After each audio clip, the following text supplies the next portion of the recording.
We are videoing out to the world from Portland, Oregon, the south waterfront overlooking the Willamette River, which is the world headquarters of Converging Paths, and also quite close to First Congregational United Church of Christ in downtown that is bringing you the Converging Paths podcast.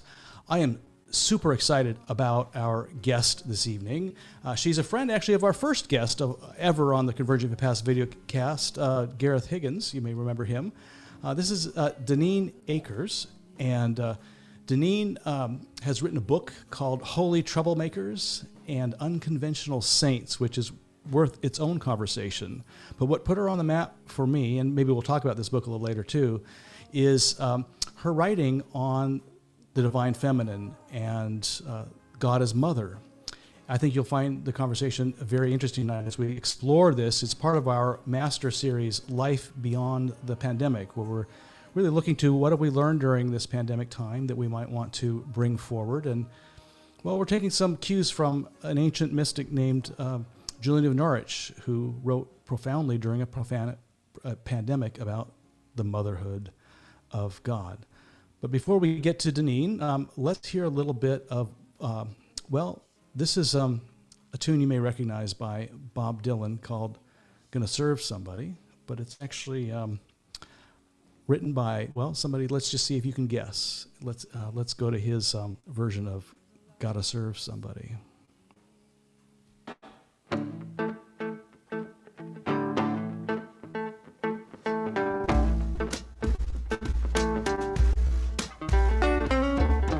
Might be an ambassador to England or France. You might like to gamble, you might like to dance. You might be the heavyweight champion of the world. Could be a socialite with a long string of pearls, but you gotta serve somebody. Serve somebody. Yeah, you gotta serve somebody. Serve somebody. Be the devil, it might be the Lord, but you gotta serve somebody. You might be a rock and roller prancing on the stage. Might have money and drugs, women in a cage. You may be a building man or some Wall Street thief.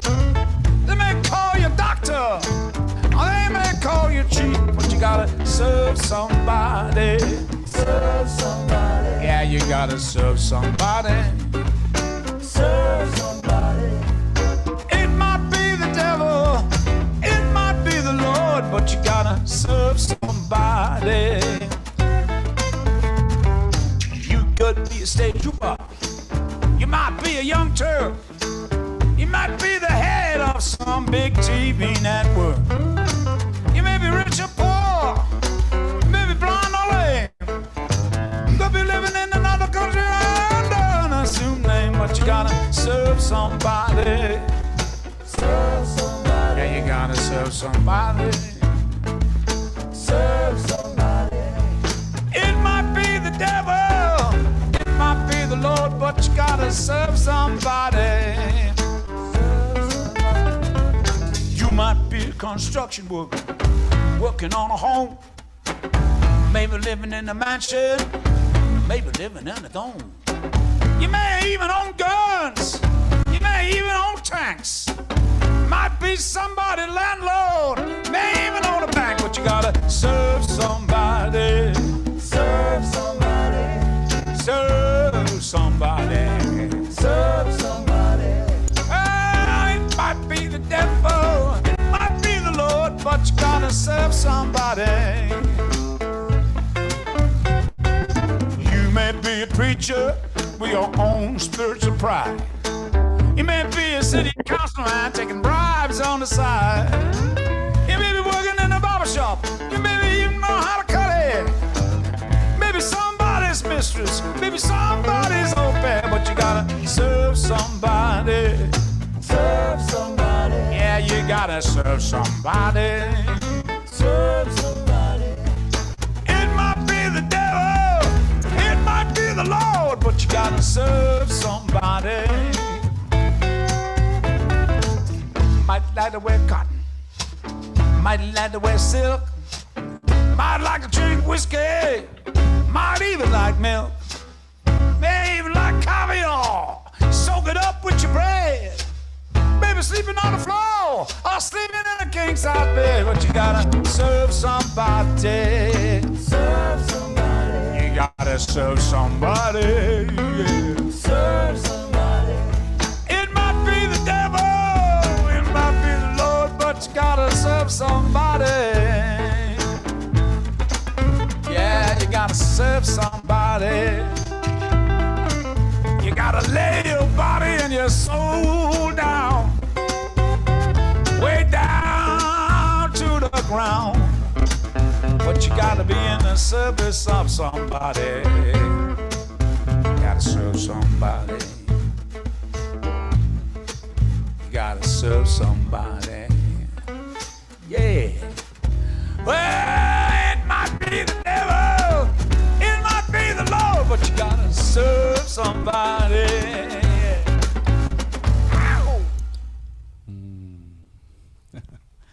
All right, you guys, did you catch who that is out in the podcast world, Bot Vidcast? I forgot that his name comes up on the screen immediately. It was Eric Burton, and but do you know what bands he's played in? He was originally from The Animals, and then later was part of this little funk band called War. So, good guy. Well, before getting to Deneen, I want to mention that next week we'll be returning to Portland for a guest. Deneen's coming from North Carolina, and right, North Carolina. Mm-hmm. Okay, good. Ian Durius, he is a stand-up comic here in Portland, and he'll be coming to us talking about dualism. And I really feel like I should have something really funny, a joke that makes, that's a kind of a non-dualistic joke that I could give. But if he's watching this podcast, then he'd probably rate my joke, so I'm not going to make any joke at all. That's Ian Durius. So let's bring on Deneen here. Deneen, it's good to have you with us on the videocast. Thanks. It's great to be here. And you've been, before we begin, you do have this book that really first put me on your radar, Holy Troublemakers, Unconventional Saints. Can you just give us just a real brief synopsis of what that book is about?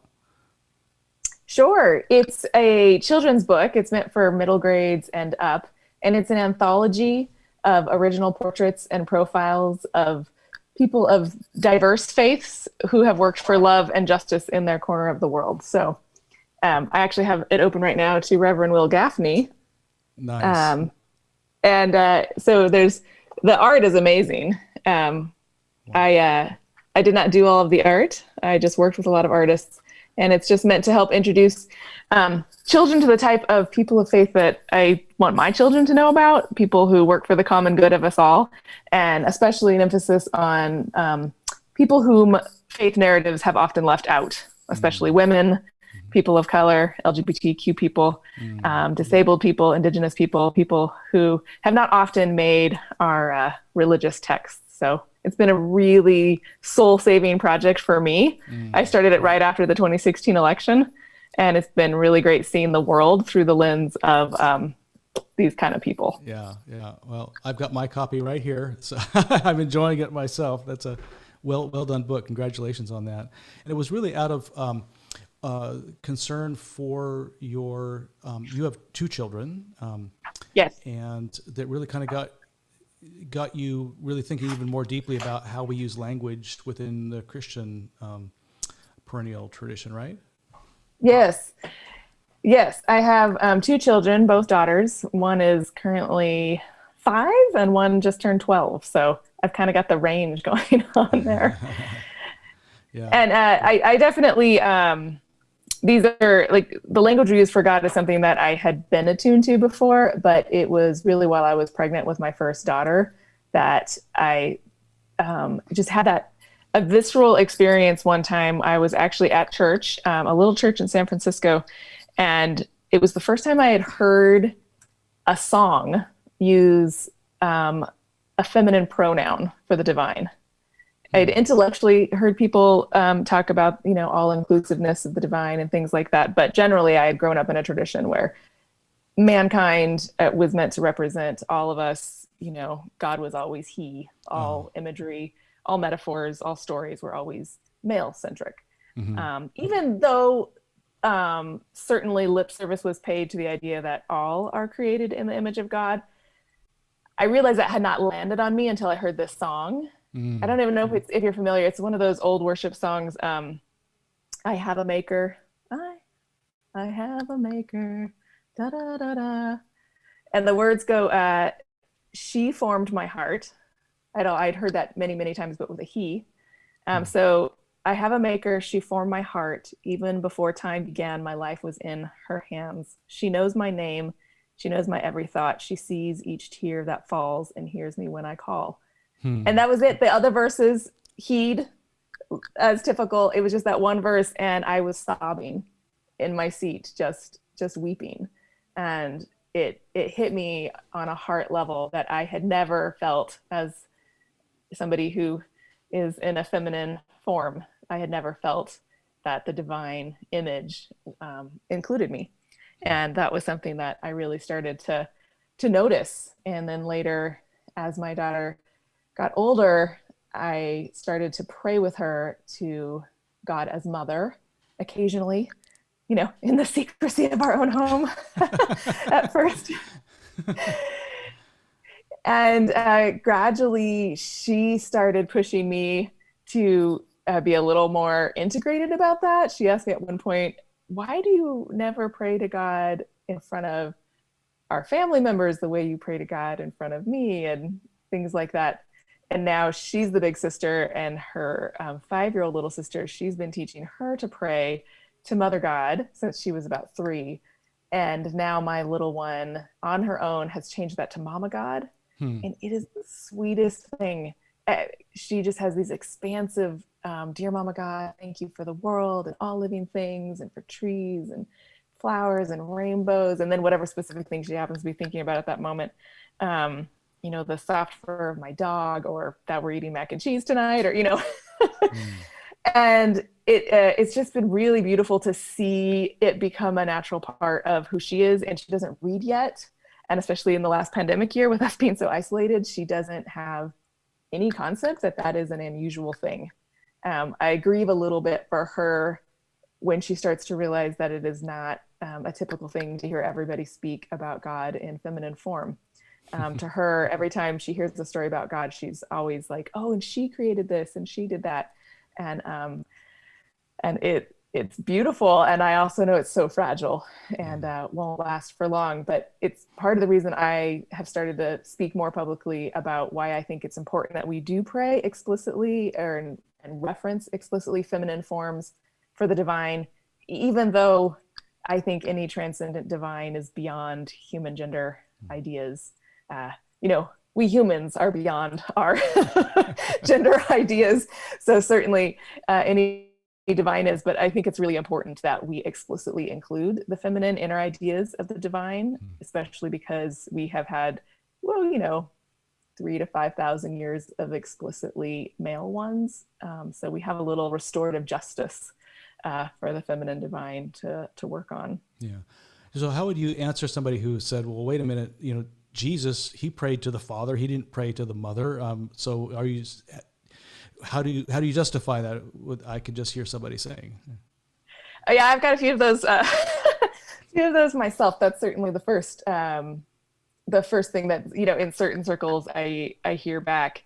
And first of all, there's a lot of scholarship about this. I'm like nowhere near qualified to be able to talk about. This is one of the original sort of formative texts. I don't know if you can see it there. She Who Is, The Mystery of God in Feminist Theological Discourse by Elizabeth Johnson. This was, I think, 25 years ago, first published.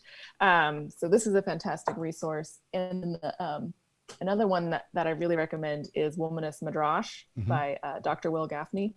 And there's a lot of people doing really interesting things about this right now. But basically, my simple answer is that the idea that the divine was an intimate relationship, like a parent, was radical. Yes. And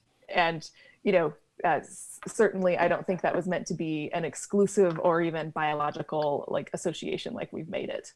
So yeah, it seems kind of funny that, that I mean, I think you're exactly right. That was very, even though that word father for God is not unknown in ancient Judaism, that was a radical departure from mainstream Judaism, just to name God as Father. But then Jesus goes a step further, and he cites it in Aramaic, Abba. That's in Aramaic. It's basically like saying daddy. Very similar. And so I could just people get all upset, like how can you refer to God as mother? Well, I mean, if Jesus is already calling God daddy, how uptight is he really about referring to God as mother or mama, like you're saying your child did? Exactly. My little one's gone straight to Mama God. So, it's a connection of how she thinks of me, and she's reflecting that intimacy in her idea of whoever this, intimate divine that loves her is. So I think it's a beautiful concept. Yeah. And I don't think that's meant to be exclusive. Actually, a really interesting point that Reverend Gaffney makes multiple times in her work. She has a wonderful theo-ed talk called "The God Who Transcends Gender" that you can Google. It was basically a year ago that it was given, probably one of her last in-person talks. And she talks a lot. So she's a Hebrew scholar. And she says that one of the ways that the ancient translators got around the feminine and the divine, because God's spirit is a feminine noun, is they just always used a proper noun so that you would never have to have a pronoun. And so she basically says that there is this repressed feminine grammar that we should all be very familiar with. So I'm actually reading something from the book that is a quote from her. So she says, nothing else that we do for equity will work as long as a masculine God remains on the top of the pyramid. Like basically nothing else will matter. And she's about to have a womanist lectionary, the women's lectionary. She is a womanist scholar, but the women's lectionary come out in the Episcopal Church this fall, I believe. So she likes to say, anytime that God's spirit is there, you could imagine a she. So things like she rested on them. The spirit of God came upon David. You could say like, she came upon David, she made me.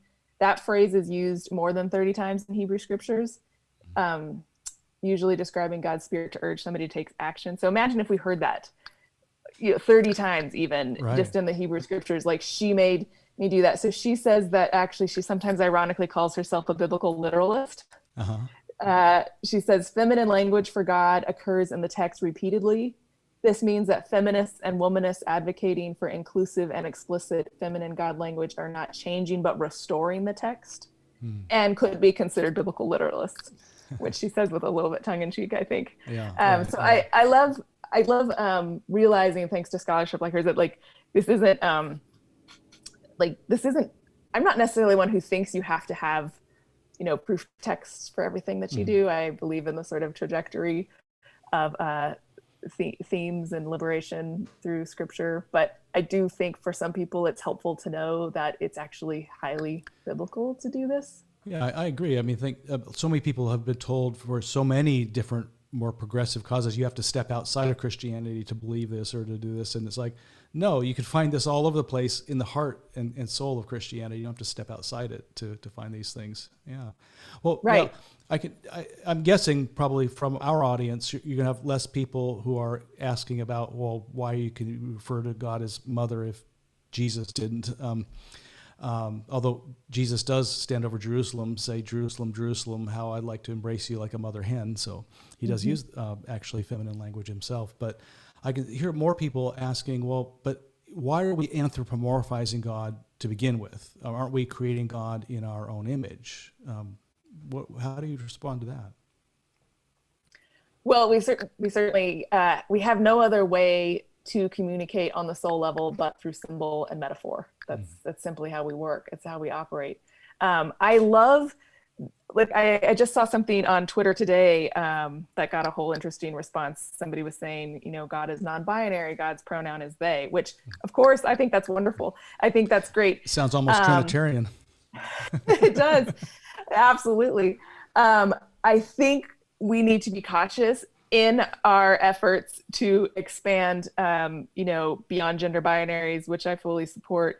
We have to make sure we don't skip over explicitly including the feminine, because it has been intentionally repressed for thousands of years, and we are still, as a society, very much reckoning with unhealthy patriarchy and the results of that, and women and girls are still subjugated in many places in the world, and that is empowered with this idea that God is male and therefore male has become God. And if we don't break that open with explicit feminine pronouns and imagery, I'm afraid we will simply be sort of skipping over the crucial aspect of making sure that it's very clear that women and girls are also created, are also part of the divine image. So I do think, going to gender neutral is a great step. I just think it's not the only step. And a lot of people who are uncomfortable with she for God are just wanting to skip that step altogether. And I think we're moving a little too quickly sometimes, because we're getting around that discomfort. And that still shows that we have a challenge with this idea of the feminine also being in the divine image. There's a great quote in Elizabeth Johnson's book about this. It's like, why, it's under the question about why should we use female symbols for God? And she says, basically, God as a neutral term isn't neutral. It doesn't land in our bodies as neutral, because we have thousands of years of liturgy, art, music. Everything has been so associated. The number one image is the Sistine Chapel, right? The flowing white beard reaching out to Adam. Like, that's our number one associated image in the Western world. Anytime somebody says God, that's where your mental space goes, even if you're trying not to. So it doesn't land as gender neutral for us. So she basically is saying, it has these patriarchal associations, whether we want it to or not. And she said, but most serious of all, it papers over the problem of the implied inadequacy of women's reality to represent God. So I think it's really crucial that it's a both and process, not a let's just skip this and go straight to like gender neutral, because we've got a ways to go before we can truly hear. Actually, there's quite a few people who spell God. Have you seen this before? They spell it differently to help remind them in visual form that they are not dealing with that white bearded man in the sky. Can you see this? They spell it Godde. Oh, kind of an old English kind of thing, yeah. And of course, in the Jewish community, that very frequently you see a G with a dash D as well. I'm not sure that's done for exactly the same reasons. No.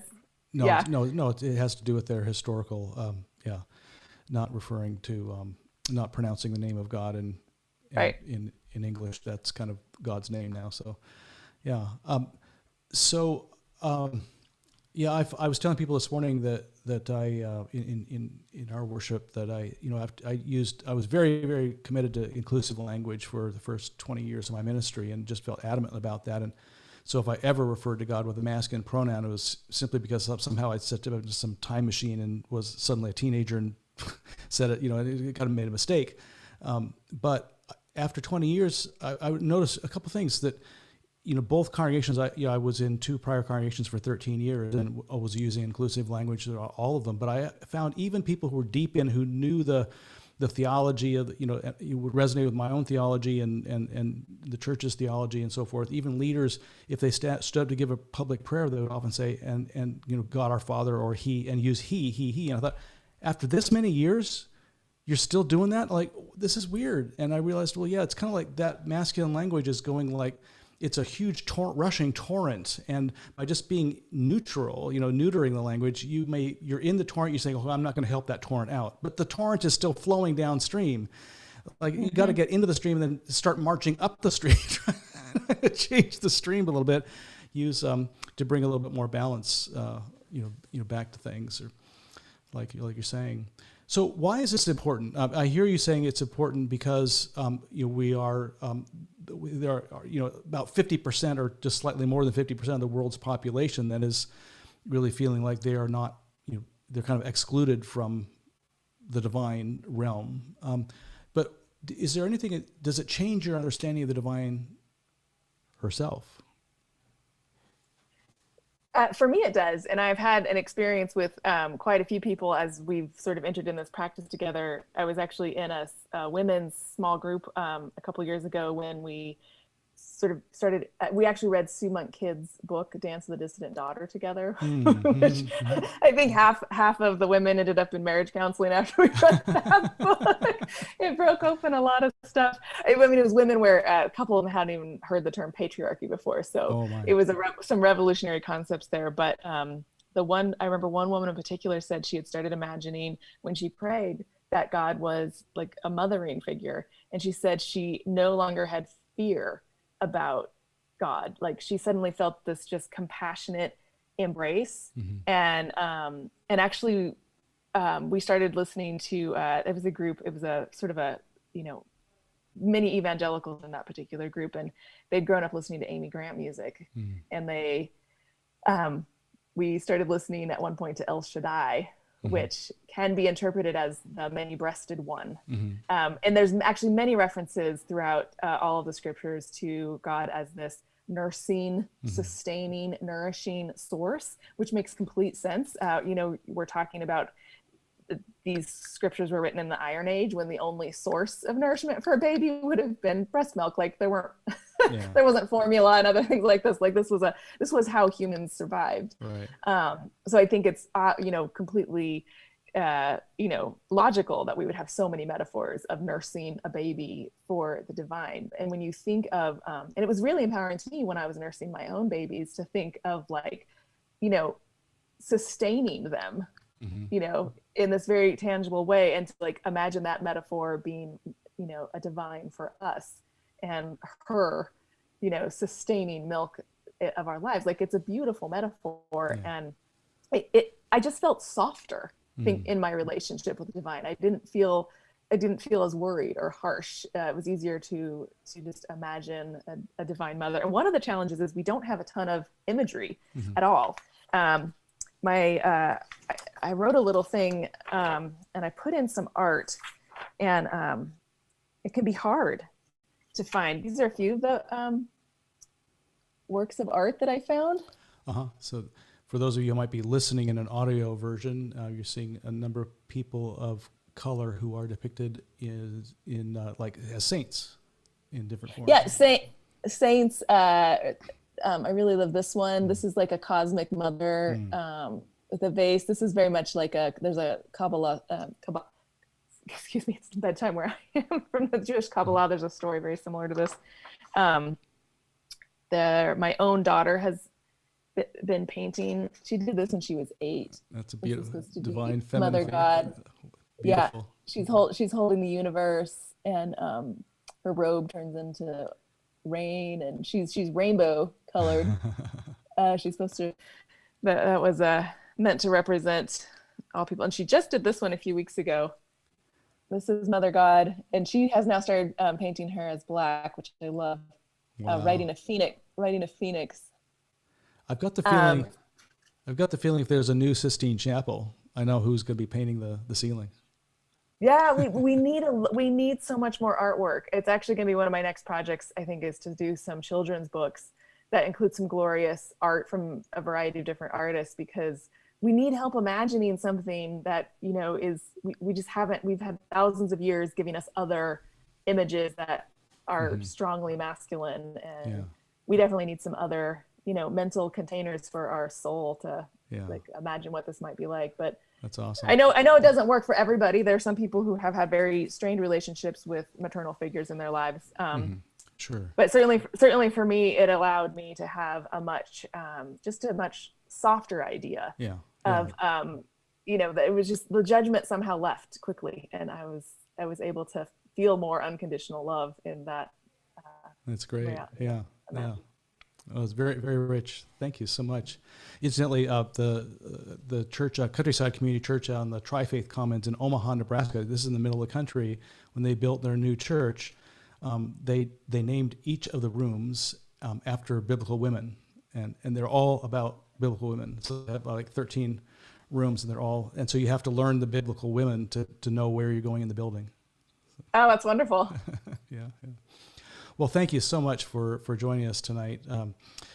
This has been a very rich conversation, and I hope maybe some people kind of may see things a little differently about divine. If there's been any bit of concern about that, either from the Jesus didn't refer to God as mother, or from anthropomorphizing too. But look forward to circling back around to you sometime.